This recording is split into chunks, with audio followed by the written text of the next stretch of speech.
봉주 뚜루몽 안녕하세요 여러분. 국내 유일 실전 프랑스어 채널 리차드의 프랑스어 산책 리차드입니다. 어느덧 3월이 됐네요. 3월 이제 여러분들도 새 학기를 시작할 때가 됐죠. 이쯤만 되면은 제가 막 불문과에 입학했을 때가 막 생각이 나네요. 막 새록새록. 벌써 꽤 오래전 일인데 제 불문과 입학한 이야기를 한번 여러분들과 한번 나눠보고자 합니다. 여러분들은 학과를 선택하실 때 어떻게 선택을 하셨나요? 물론 어떤 학생들은 나는 무슨 과에 갈 거야 라면서 목표를 정해서 그 과만 파는 학생들도 있는데, 대부분은 저처럼 그냥 성적 맞춰서 갔을 거라는 생각이 듭니다. 저 역시 그냥 막 특별한 생각이 없었고 그냥 수능 성적 맞춰서 여기 가야겠다 라는 생각에 맞춰서 불문과에 입학을 하게 됩니다. 제가 고등학생 때 제2외국어로 프랑스어를 공부했었느냐? 아닙니다. 저는 일본어를 공부한 학생이었어요. 하지메 마시테 와타시와 장승역 데스 소주 요로시쿠 오네가이시마스. 이거밖에 모르던 그냥 일본어를 제2외국어로 그냥 맛만 봤던 학생인데 20살이 돼서 프랑스어를 처음 배우게 된 거죠. 근데 막상 불문과에 입학을 하게 되니까 큰 난관이 하나 있었습니다. 저처럼 프랑스어를 진짜 생판 모르고 온 학생들도 있었는데, 어머 세상에, 다들 그냥 불어를 조금씩은 하더라고요. 고등학생 때 제2외국어로 프랑스어를 했다거나 아니면은 제외 국민 전형 이런 걸로 해가지고 프랑스에서 살다 온 친구들, 그 다음에 외고에서 온 친구들, 이런 친구들 굉장히 많았었습니다. 근데 저는 뭐라 그랬죠? 고등학생 때 일본어를 했다 그랬잖아요. 심지어 독일어나 스페인어 이런 것도 아니고 그냥 일본어를 했습니다. 저는 그렇게 알파벳도 모른 채로 1학년 1학기를 시작하게 됩니다. 1학년 1학기 다행히 기초 프랑스어라는 수업이 있었어요. 알파벳 아베세드부터 시작을 해서 차근차근 진짜 안녕하세요, 제 이름은 리차드입니다, 제 나이는 몇 살이에요, 이런 거부터 배우는 수업이 있었는데, 그마저도 그냥 다른 과에서 그냥 취미로 난 프랑스어를 배워보고 싶어, 프랑스로 유학을 갈 거야, 프랑스 여행 갈 거야 라는 생각으로 공부를 한 탁과 친구들이 많았고, 그 친구들에게도 굉장히 성적이 밀리는 안타까운 경험을 했던 게 생각이 새록새록 나네요. 아무튼 이렇게 어영부영 1학년을 보내고 굉장히 낮은 성적으로 1학년을 마치고 저는 군대에 가게 됩니다. 근데 여러분들도 아시겠지만 군대에 가면은 가장 많이 물어보는 질문이 이거죠. 야, 너 사회에서 뭐 하다 왔냐? 이 질문을 굉장히 많이 합니다. 저는 그냥 학교 다니다가 왔습니다 라고 이야기를 했고, 너 무슨 과인데? 저 프랑스어 공부하다 왔습니다 하면, 불어해봐, 이 말을 진짜 100이면 100을 다 합니다.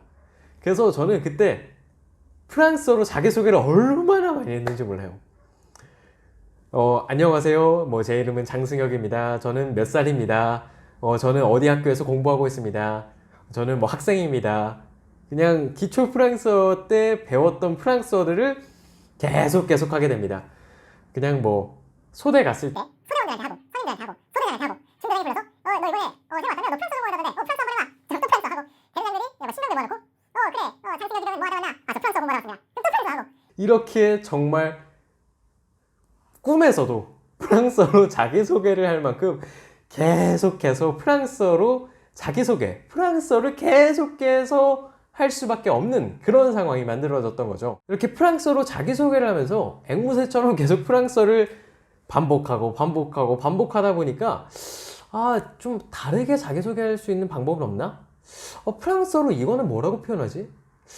프랑스어로 이거는 어떻게 표현할 수 있을까? 나는 장남이다? 군대 계급은 뭐라고 표현하지? 나는 축구하는 걸 좋아한다? 나는 운동하는 걸 좋아한다는 어떻게 표현할 수가 있지? 라는 호기심이 생기면서 군대에서 프랑스어를 공부하기 시작을 합니다. 가장 먼저 제가 했던 게 고등학교 수능 특강을 사서 푸는 거였어요.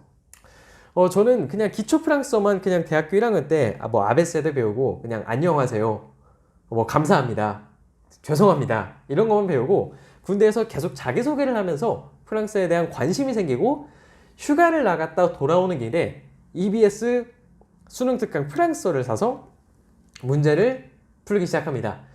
그러면서 뭐 문법적인 것도 찬찬히 배우게 되고, 그 다음에 자기소개는 어떻게 하는지, 생각보다 EBS 수능 특강 책이 얇으면서도 들어갈 건 다 들어가 있더라고요. 그렇게 계속 EBS 수능 특강 책을 공부하기 시작하면서 프랑스어에 대한 흥미가 높아지기 시작합니다. 아무튼 그렇게 군 생활을 마치게 되고 저는 필리핀으로 가게 되죠. 저는 필리핀에서 생활을 하면서 영어를 공부하기도 했지만 한국어를 가르치는 경험도 했었습니다.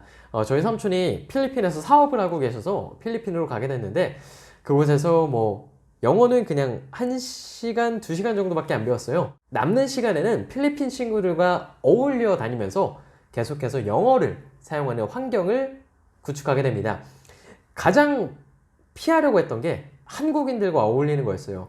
그래서 저는 필리핀에서 한국인 친구가 전혀 없었고, 한국말 하는 사람이라고는 그냥 저희 삼촌, 그거 말고는 계속해서 뭐 필리핀 친구들, 아니면은 뭐 필리핀에 놀러 온 다른 외국인들, 아니면 공부하러 온 외국인들, 사업하러 온 외국인들과 어울리면서 계속해서 그렇게 필리핀 생활을 하게 됩니다. 아침에 눈을 뜨면은 저희 삼촌 덕분에 CNN 뉴스를 봤어요.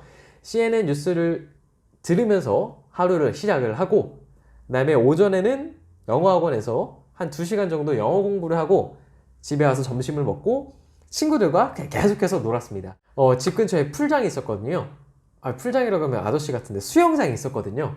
그래서 그 집 근처 수영장에서 되게 막 수영 많이 하고, 다른 외국인들 놀러 오면은 어디서 왔냐, 뭐 반갑다, 뭐 이렇게 영어로, 뭐 안 되는 영어지만 계속해서 친구들을 만들려고 많이 노력을 했습니다.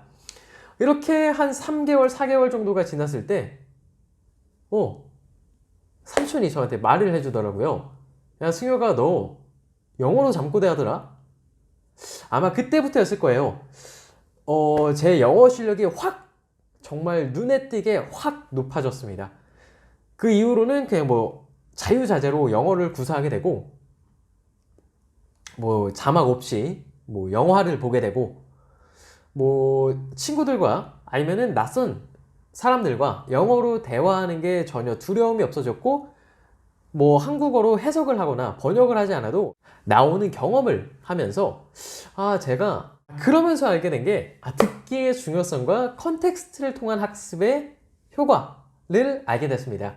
추후에는 제가 다시 한국으로 돌아와서 불어 교수법이라는 걸 전공하면서 프랑스어를 어떻게 가르쳐야 되는지, 그 다음에 언어학적으로 우리가 어떻게 언어 습득을 하는지에 대해 배우면서도 내가 필리핀에서 배운 영어 습득 방법이 옳은 방법이었구나 라는 것을 경험적으로 체험한 아주 중요한 사건이 된 거죠. 그리고 후에 프랑스에 가서도 제가 언어학과 언어 교수법 이런 거를 공부하면서 제가 영어를 습득한 방법에 대한 확신을 갖게 되었습니다. 그렇게 필리핀에서 생활을 마치고 4년 만에 저는 한국으로 다시 돌아왔는데요. 4년 만에 한국에 돌아왔는데 이제 대학교 2학년이 된 거죠. 대학교 2학년이 돼서 제가 처음 시작했던 게 프랑스어로 라디오 듣기였습니다. 매일 아침 눈을 뜨면은 펑생떼 아니면 에르테를 들으면서 하루를 시작하는 거였습니다. 프랑스 라디오를 들으면서 하루를 시작하고, 샤워를 하면서도 프랑스어 라디오를 듣고, 1교시 수업 가는 길에 프랑스 라디오 들으면서 수업 가고, 수업 열심히 듣고, 또 돌아오는 길에 다른 강의실 가는 길에 프랑스 라디오 들으면서 생활하고, 수업이 끝나면은 과제를 한 다음에 또 매일같이, 정말 매일같이 자막 없이 프랑스 영화나 드라마를 보기 시작했습니다. 아마 그렇게 한 6개월, 7개월 정도를 하니까 진짜 꿈에서도 프랑스어가 들리더라고요. 환청 같은 게 들려서 그때 당시 제가 정말 프랑스어에 미쳐 있었거든요. 그래서 핸드폰 설정도 프랑스어로 바꾸고, 뭐 네이버 이런 거는 들어가지도 않고요. 그 다음에 뭐 다 구글 이렇게 세팅해 놓고, 핸드폰뿐만 아니라 컴퓨터 세팅도 다 프랑스어로 바꿔놓고 생활을 했습니다. 날씨도 프랑스어로 보고요. 그 다음에 한국 뉴스도 웬만하면 이해는 안 되는데 프랑스어 보려고 굉장히 노력을 많이 했습니다. 그렇게 프랑스에 미쳐서 생활을 하다 보니 한 6개월, 7개월 정도가 되니까 꿈에서도 프랑스어를 하기 시작하더라고요. 그러면서 점점 눈에 띄게 프랑스어 실력이 올라가면서 저는 프랑스로 가서 공부를 할 수 있는 기회를 얻게 됩니다.